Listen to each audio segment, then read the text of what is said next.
大家好，今次同大家分享 Revell 出嘅1:72戰機模型 F-18大黃蜂，從 Behind Enemy Lines 認識大黃蜂，加上垂直尾翼印有骷髏圖案，讓我聯想到超時空要塞戰機韋基利。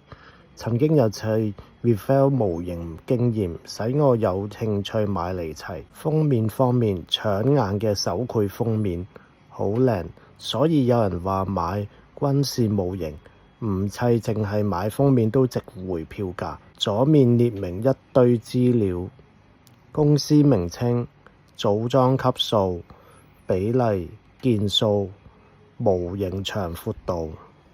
板件唔多，4塊而已。顏色只有2種，透明及灰件。普遍軍模都係灰色，預咗要玩家上色。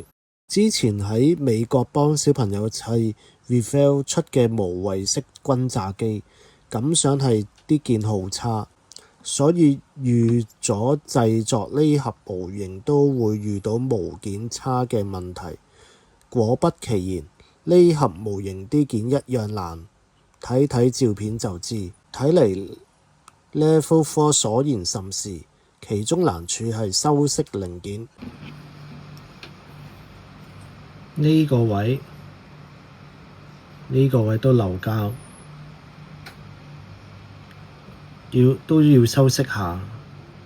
之前未修飾呢，假組時吸落去前面駕駛座嗰時吸都吸唔到，要剪走呢塊咁嘅漏膠先吸得揼冚。假組後模型唔算大件，同1:144模型差唔多大，但精密度高及仔細，有啲零件超級細粒，等真正動工先剪落嚟，以免遺失。雖然1:72戰鬥機同1:144模型差不多大啫，但佢啲 details 位都好勁。細心啲留意睇，佢連駕駛艙啲掣都有整到。不過如果要上色嘅話，我相信要高手級先做到咯。如果我整嘅話，我諗到時可能求其嘅啫。戰機嘅外殼啦，戰機嘅表面都好多啲 details 位咯。有人組裝軍事模型會玩黑線咯，但我諗我唔會啦，因為我始終未識玩黑線。我諗就咁會審線就算咯。不過砌戰鬥機其中一個好處就係佢本身真實嘅戰鬥機大部分都係灰色，咁就唔使搞咁多好多顏色花款咁咯，除非做迷彩色啦。封面示範作好靚，說明書包含多國語言，內頁第2頁以圖展示製作時嘅須知，第3頁解釋說明書內嘅組裝指示，4、5頁係顏色指示，其中有啲顏色需要混溝。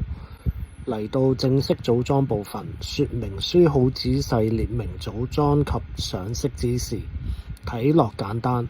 例如駕駛座安全帶上白色，但零件好細，要上色有難度。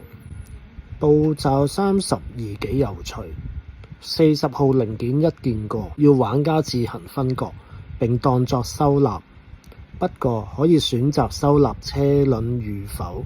而水貼及顏色方面，可以選擇不同嘅國家，從中知道戰機除咗生產俾自己國家用，甚至賣俾不同嘅國家。手頭上仲有10盒模型未砌，始終敵不過三積心態，而且並非一般簡單地組裝。睇完說明書後，呢盒戰機模型有排搞，加上好多模型未砌，恐怕10年後先完成。